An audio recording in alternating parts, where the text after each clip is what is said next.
Yep, time to get into the Game Master's book of random encounters. So I've gone over NPCs, over pretty much the other guidebooks as well. So now it's time to get into random encounters.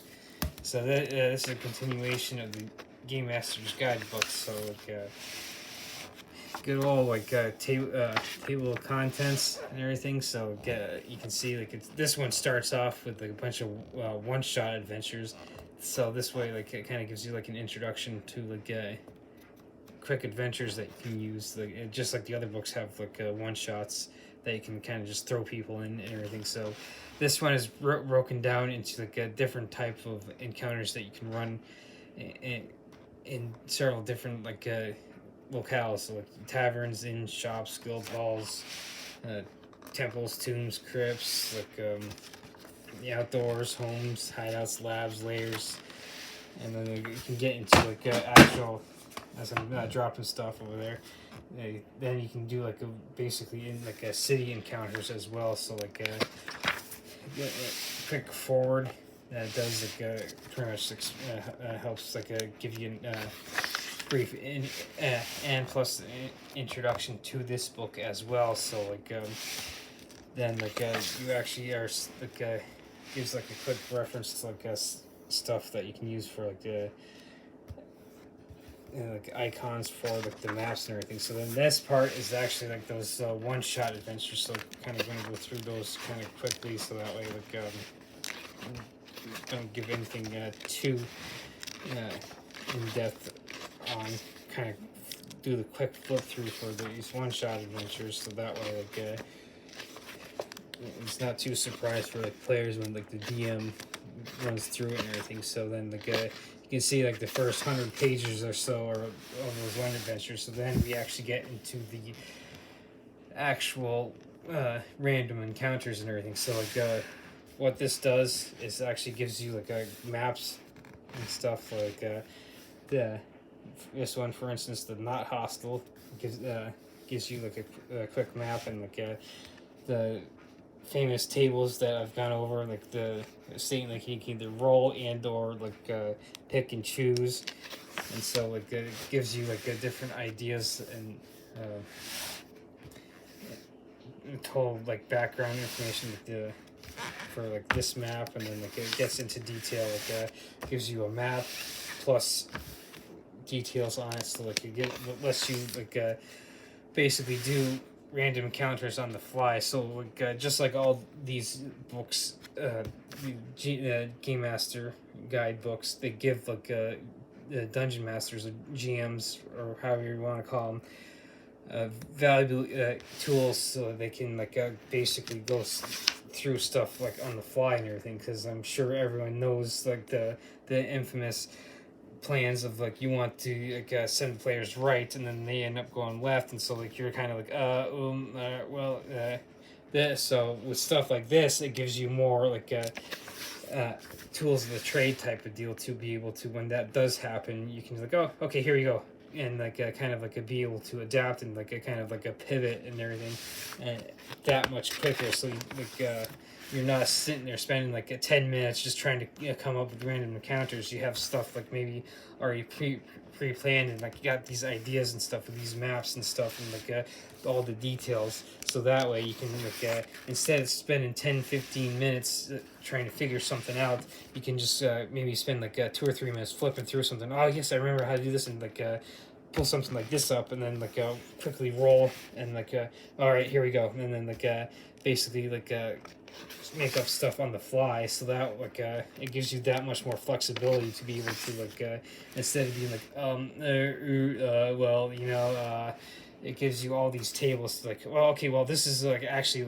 since you're going down this way, you're doing this, and it's you maybe come out this one says commonly looking out a window, and then you hear screams, and then it gives you ideas to be able to oh, this is what happens, and then like I said, instead of just sitting there with your stereotypical thumb up your ass, don't know what to do as a DM, this gives you oh, hey, wait, boom, all right, roll dice, or here, oh, yep, here we go, let's go with this, and lets you improvise that much quicker. So this is these are where these books really shine in helping out the DMs, GMs, game masters, dungeon masters, or like narrators, or like however you want to call the actual like referee. What actually DMs and GMs are. So however you want to call them, it gives you the ability to like in a sense improvise a lot quicker and on the spot and everything. So, and of course like made you look. Gives you like ideas for like even more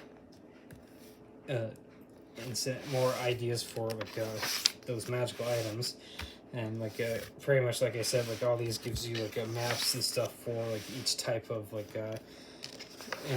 scenario that you run. Like this area, it's like still in like taverns, in shops, and guild halls. So like you can see like these chapters are very in depth and everything. So then like maybe you with this one like gives you ideas like, okay, maybe you're going to the temple of like witch's temple or something, and gives you quick ideas like from these types of locales as well. So just like chapter 4 gives you maps and details on like all the different stuff that you can use and everything. So like gets you pre-made maps, so you're not sitting there like I said before wasting time. Like kind of have to make a quick map or something, so that you can just basically like open the book and like roll, like I said, pick and choose, and like boom, here we go.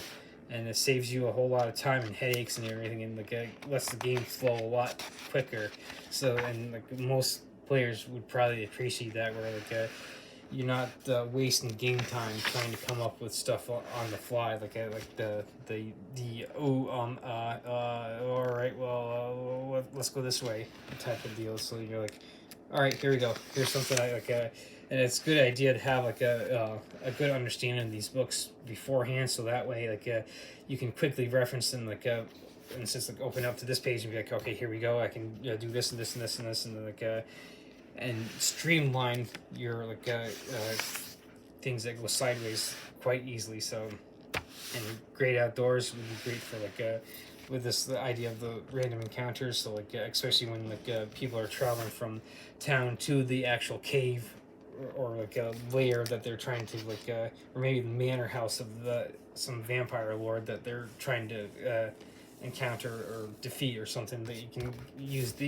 this chapter for stuff from for them getting from point A to point B type of deal, for this the whole idea of this book, random encounters and everything. So like you can see like even tree forts, tree houses, like, and so like gives you a whole litany of different ideas. And like crossing a cavern, you can like see like maybe down here going into like a subterranean cavern, like crossing a bridge or something, and like it gives you like whole ideas. And like even like if you found someone fishing or something, so the idea the examples they give in here can help you get those limitless ideas. So, like you can use stuff like this just as like a springboard onto like a different concepts, so you don't necessarily have to use these, like even though these are great ways to just kind of like quickly like okay, here we go, this is our legwork's already done for me, so all I have to do is like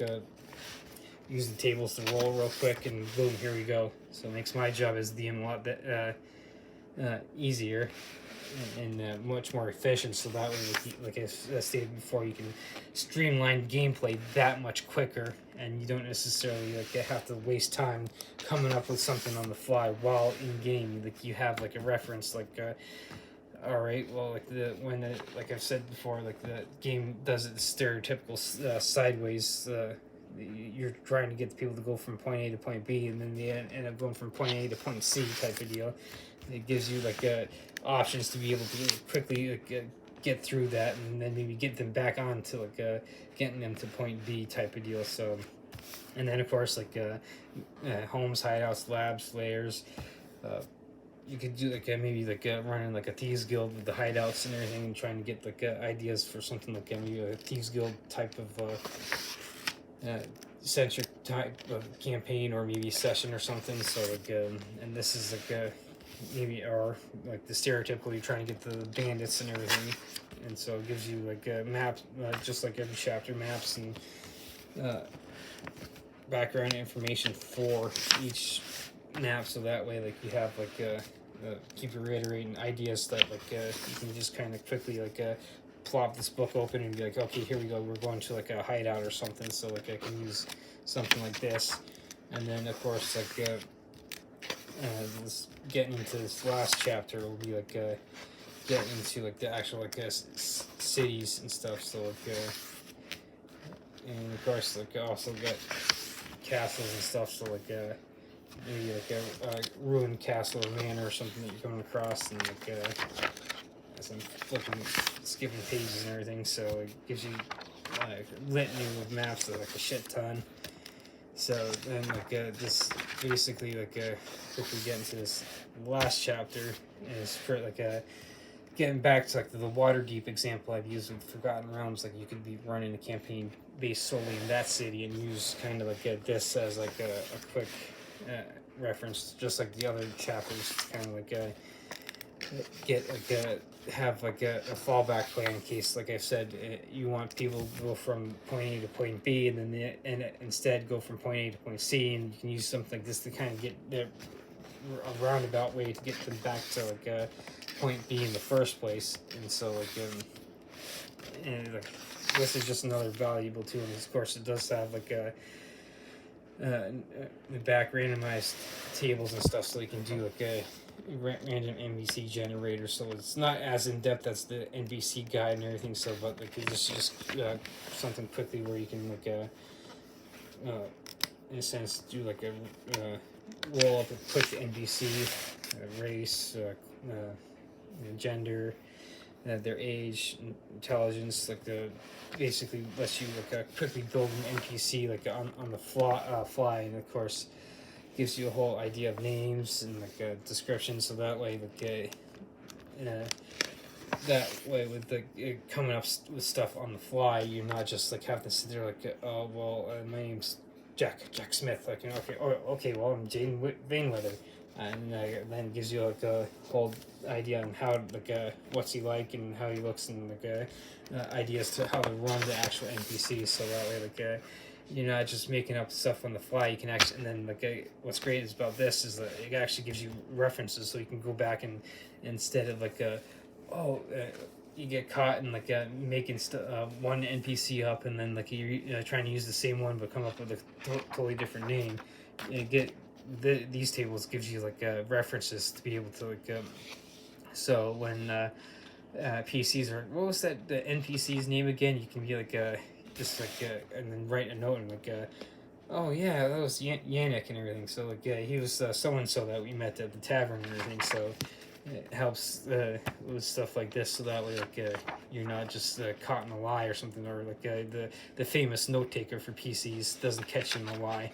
So like you can like, oh yes, okay, I remember that I made this up and everything. So this is how this book ends up, like giving you some random tables to help with like quick NPCs and everything. So this is the book of random encounters, so that way it gives you even more tools, like I said, to kind of like help streamline the game and move it along quicker while in game sessions, so you don't necessarily have to waste time kind of doing the old-fashioned let me think about it. Let me write this out real quick and everything, and end up spending 10-15 minutes. You can just spend like maybe 5 minutes rolling stuff up real quick and everything. So with this series, there's only one more book left I have to do next week, and so like next week we'll finish the series of the Game Master's Guide. So this week, as you can see, the random encounters.